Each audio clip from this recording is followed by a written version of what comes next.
Hey everybody, Mike here. Welcome back to the channel.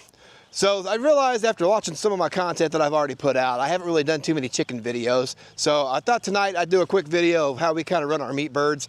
We are basically on the last 5 or 6 days here before they go to processor. Let's take a minute. I'll kind of go briefly over how we've been raising chickens the last few years, kind of how we've progressed over the years. Things I found that have made it more efficient for me, and we can kind of go from there. Most nights I'm home in time to be able to do this. Every once in a while I've got to have the wife take over for me, and she ends up doing the feeding if I get home late.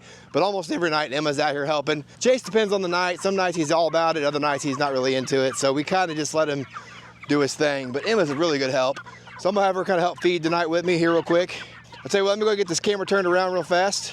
So this is the very first chicken tractor that I started using when we got going on this about 5 years ago. This is the John Siskovich design that I'm sure many of you have probably already seen if you're watching this video. But get back, get back. So this is the first one we started off with. Very first time we did chickens.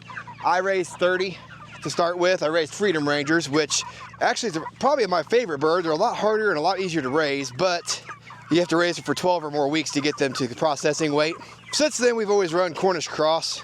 These guys actually are not Cornish Cross. These are White Rangers is what they call them. And that's something else I've been trying and playing with as well. The Cornish Cross and these guys both raise out at 8 weeks, and that's ideal. We can get them in and out pretty quick. These guys seem to be just a little bit harder than the Cornish Cross. And why I say that, my favorite hatchery has been the Freedom Ranger hatchery. I seem to have the best luck with their birds. And they got away from the Cornish Cross a little while ago, got to these White Rangers that we use now. And this year has been by far my best and most successful batch that I've had. Get down from there, get down. So we ended up with 180 birds what we order. If you've never ordered birds from a hatchery before, they usually send you a couple extras when you're getting started, just to kind of cover any loss you might have in shipping in the first couple days. So we are basically just over 7 weeks in, and we have 179 out of 184 birds left still.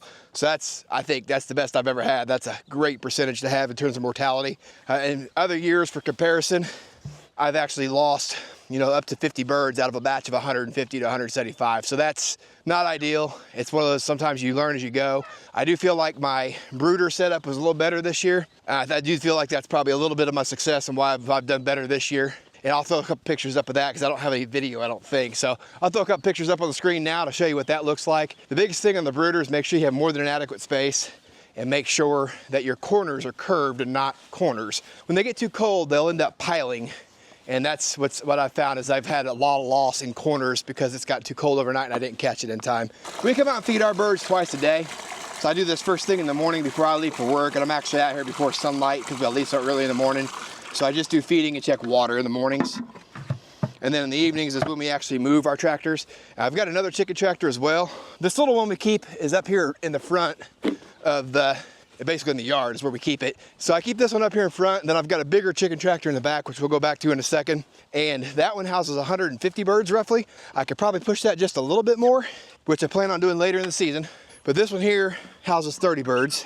A lot of you have probably seen the row of these design tractors where, you might have 10 of these all lined up. That's absolutely an option. There's nothing wrong with this chicken tractor.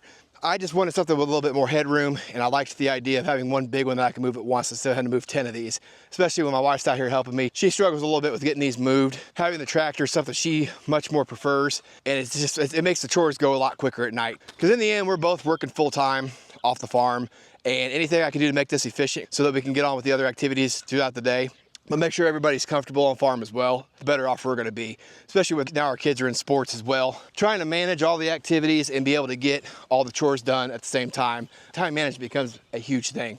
All right, so little tractor's done. That only takes a couple minutes to do and get that thing pulled forward in the afternoon. So now we're gonna run over here to the hydrant, get our water jugs filled up. We roughly go through around 30 or so gallons a day. Like I said, we feed and water twice a day. So overall, we're around 30 gallons a day that these birds in the back, 150 birds, go through. Usually when I get out there, they still have water left, at least one of their drinkers. So that's not usually an issue. Nice thing about having kids, especially when I start getting of age, is I can put her in the tractor and she can drive it for me while I'm doing all the hard work out here too. So that's been something I've been waiting on for a few years now. But she just turned 9, she'll be 10 in October. So no complaints on my end. She does great in that tractor. Don't trust her by herself just yet, but we're getting there. The water still ends up being my chore or Aaron's chore because Emma isn't quite strong enough to be able to lift these off there yet. Once again, this only takes just a couple minutes as well. We'll get these all filled up, then we'll head back to the back and get this chicken tractor moved next. Okay, next step. Waters are all good. We got everything loaded up on tractor. Let's head out to pasture now. And we gotta make a quick stop at pigs, get them fed real quick. And then we'll head on back to that big chicken tractor I was talking about, and we'll show you what that's all about.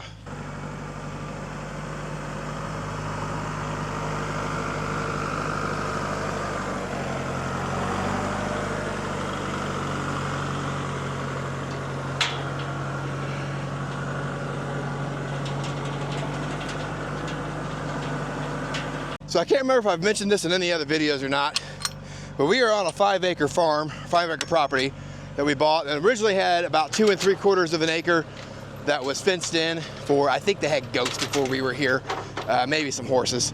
But we went through and essentially turned out 2 3/4 into 3 separate paddocks. So I've got one main paddock in the back, which is where we're entering now, and then I split the front half into 2 separate paddocks, just so I had a way to separate cows when I need to, or keep certain grass away from animals so it can grow and recover, essentially.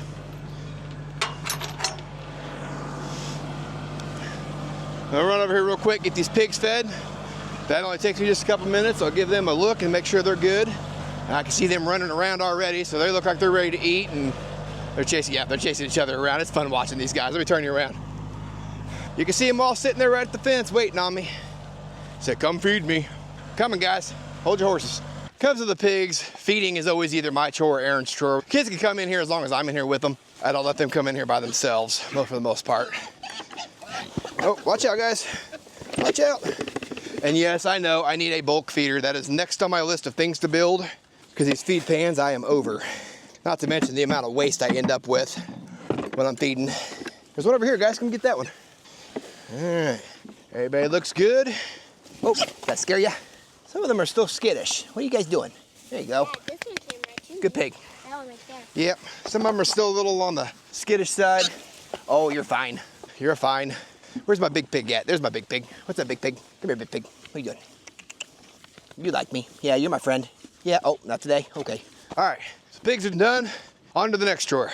Okay, another chore down, one more to go. Make sure she's doing what she's supposed to be doing. If you've never raised meat birds before, my best suggestion, just based on my personal experience, there's no right or wrong way to do this, guys. Everybody's gonna have a different opinion. Very first year, start with somewhere around 30 to 50. Make sure you got more than adequate space to get those raised out. You don't want them stepping all over top of each other. You wanna give them plenty of room to roam. If you're doing the pasture raised like we are, like I said, we practice regenerative practices. That's what we aim for. You're gonna be out here moving that chicken tractor every day. You might get away with maybe going every other day for the first week while they're still small, depending on how much space you give them. But as you go and as they get bigger, you will absolutely have to move them once a day. Now, if you don't have enough space and you're seeing that the grass that they're on is trampled down and covered in poop, you may want to actually consider moving them twice a day the last couple days, or last couple weeks that you've got them. So just use your best judgment on that. So here behind me is our big chicken tractor. There's all our birds inside there. Let me turn this around here real quick. As you can see, when we pull up here, they're all crammed right here at the door. So the first thing we do is go ahead and pull this thing forward, get it onto fresh grass. Then we'll go in and actually get all the feeders taken care of and get the water set up. Let me go ahead and get this tractor hooked up to here real quick. So Miss Emma doesn't want to do the tractor this time. It's making her nervous. And that's just because we have to make a corner here and kind of slightly turn this thing. She likes going straight, which is fine. She's getting there. So I guess I'm gonna go ahead and take the honors tonight. Get this thing pulled ahead. The way I've got this set up is I can absolutely do this by myself every night if I needed to. It just goes much quicker if I've got the help. So I've kind of got this down to where in the mornings when I come out here before work, I just do the feeding, check water, make sure everybody's good, and I'm able to knock that out in about 20 minutes. When I come out here and do the moves in the night, it has a little bit of time. Usually I'm in the 30-minute time range, maybe 40 if I'm by myself. Like right now, I'll pull this ahead, and we'll start working on the feeding. Should get all that scooped out to them. I'll start working on the water. We tag team this thing, get this thing moved, and we're good to go.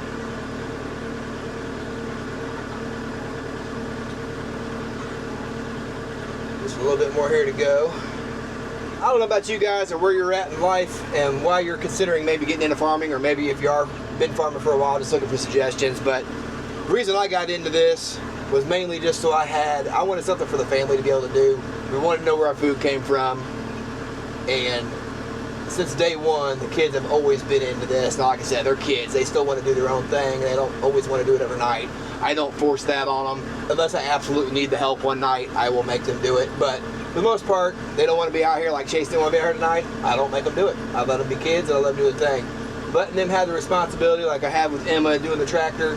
She's all about this now. She gets to do something cool her friends don't get to do. They all call her Farmer Emma at school. She gets a kick out of it. I know some kids, depending on where you live and grow up, that may not be the cool thing, but out where we live, the kids love it out here. And a lot of them want to come out here and visit the farm anyways. Okay, get this thing unhooked, get the tractor turned around. All right, let's get this thing shut off here and we'll get these guys fed.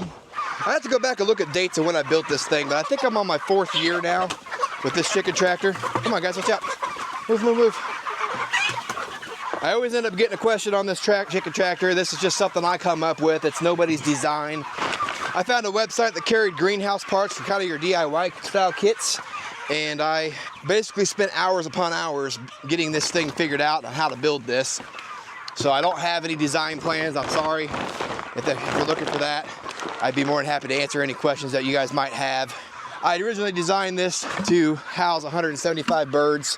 We're gonna push that limit this year. I've never had 175 in it. 150 is the max. I feel like I've still got some room to push that number a little bit, so that's what I'm gonna do this year. And if that doesn't end up working out, then I will build me another structure. Now, I don't think I'm gonna build another big one like this. I wanna kind of build something I think that's in between that smaller one, the John Soskovich one that I've got out front that I showed you, and this one here. I still want the headroom and I wanna be able to house a decent quantity of birds, but I don't know that I need another big one like this. And mainly part of that is we have dreams of being able to hopefully eventually sell this place and be able to upgrade down the road to a little bit more property. We feel 5 acres has been great for the 12 years we've been here, but we're definitely ready to upgrade, have a little bit more land, and my wife wants horses again. We did have horses at one time, and she's really itching to get back into that again. Now the next big goal for this, like I said, we're all about trying to make things easier, faster, more efficient for ourselves, especially with the busy lifestyles we want to try to live at the same time. We just haven't quite got there yet. Every year it's been a goal.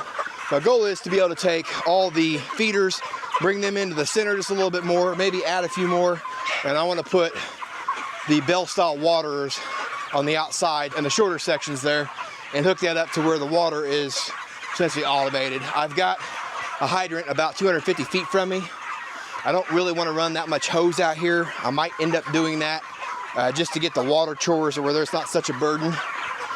Not that it's the end of the world, but moving 30 gallons of water out here a day, depending on the day and the weather, that can add up and it gets kind of tiresome. Ciao guys. So as I said a little bit ago, we get these from the Freedom Ranger hatchery. As I said earlier, we run them, and right now I'm running them in my garage. I've got another plan for that in the future, but we run them in the garage for the first 3 weeks, give or take, depending on the weather at the time. During the winter, we may have to drag that out a little bit towards the end of winter before spring, depending on what kind of temperatures we're getting that year. This year, we were pretty blessed with the weather we were getting, so 3 weeks was all it took. I had them out here on pasture, and then they'll run the remaining 5 weeks or so out here. I'll load these guys all up in chicken crates. I've got a processor just under an hour from my house. I actually had the Amish do them. They do an amazing job. I go in, drop them off on one day in the afternoon, and the very next afternoon I pick them up, and they're vacuum sealed, processed exactly how I want them, and for a great value in my opinion. Their prices are pretty good. They've always been pretty good. Now something else we do too, this little red bucket here is where I keep grit. That's something you're probably going to definitely want to consider doing. That's just going to help. If you've never used grit with chickens before, you're definitely going to want to consider doing that. That's going to greatly help with their digestion of the feed. Now I will say guys, if you're not a member, if you've never heard of it, I would strongly consider looking up the group APA, which is the American Pastured Poultry Producers Association, I believe it is, APPA, APPPA.org, I believe is the website. And becoming a member of that, they've got a forum on there that is a great resource. Especially there's a lot of people in there that are extremely knowledgeable. The price per year for membership is pennies compared to what some of these people's knowledge could save you in heartache while you're raising these birds and getting them all through the process. I mean, there's so many different things you could have go wrong, from predators to heat stroke, not enough water, what's in your water, what kind of feed, what ration you're feeding. There's many variables that you could have go wrong. Now, with that being said, it's not hard to raise these guys either. I have had some loss over the years. It's a live and learn experience. When you got the right people in your corner and you make friends as you go, this becomes a lot easier process year to year. All right, get you off the tripod here for a second. I'll walk you through this chicken tractor now. Here's our current setup. I'm not sure how much you can see through the chicken wire, guys. I'm sorry, I'm trying to find angles for you here. But we run 8 different feeders on the outside, and we run the 4 waters down the center here, and those are all 3.5 gallons apiece. Like I said, we go through about 30 gallons of water a day, roughly, trying to keep these things full. A little more during the hot periods of the summer, and then obviously a little bit less when it's a little chillier. And then as they get bigger, they start consuming a lot more water. So we'll be closer to the 40-gallon mark, to be honest, by the time next week comes, just because we've got some higher temps expected here in the next few days, and these guys are growing like weeds. But that's our chicken chores. Even with video in the night, we're right at the 35-minute mark. So just a hair slower doing the video for you guys today. Get that all shut up. Get the tractor back to the house, and we'll be good till morning. So let me get this tractor back up to the house, get everything put away, and we'll round this video out and get it closed out. Hey guys, my name's Emma. I love coming out here and helping my dad. I love animals and I love helping, especially when it comes to being outside. So what I do is I just help feeding, and sometimes I'll help with the pigs, but mostly my dad, like he said, he doesn't really want me doing like feeding, going out there and by myself. So I do the feeding for the chickens, not really for the pigs. So personally, my favorite part is probably, I like watching the pigs, but I also like feeding the chickens. Well, chores are all done for the evening. Emma tried to do some video. She got a little bit in there, and then she accidentally hit the record button somewhere along the way. So we lost about 4 or 5 minutes of her talking, but it's a learning experience. We went ahead and added in what she did get. She really wants to be part of these videos, and she likes to talk too. She's shy sometimes though, right? Yeah. But we're learning. I'm not real great at this yet either, but I'm certainly giving it a shot. All I really want to do is take things I've learned along the way. In the end, hopefully alleviate you from making some of the mistakes I made at the beginning, and maybe show you something that might help you guys along the way, make you guys a little faster and more efficient. Knock it off. But hey, that's all I've got for you today, guys. I know this video probably ran a little longer. I'm not sure exactly how long it'll be by the time I get done doing the editing, but I greatly appreciate you guys taking the time to watch. That's all we've got for you guys today, and we will catch you guys on the next video. Y'all have a bye. You guys have a good one.